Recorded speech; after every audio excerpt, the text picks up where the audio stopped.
Kailan ka magla-level up? Kapag na-promote ka na? What if hindi dumating yun? Or dumating nga, pero hindi naman tugma sa yung expectation, yung salary. I used to wait.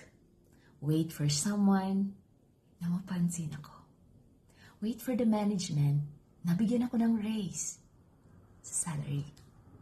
Wait for better schedule, better treatment, better life.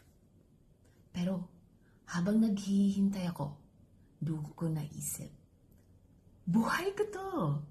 Pero ibang tao yung may control. Kaya, I stopped waiting and started building. I built a business na hindi ko kailangan ng permission ng ibang tao. Na kahit wala pa kong title, yung income ko ay based sa tiyaga ko every single day. Na kahit hindi ako manager, I was leading since day one because leadership doesn't wait. It creates. Kung gusto mo ring simulan ang sarili mong ladder, message me start at ipapakita ko sa'yo how I started.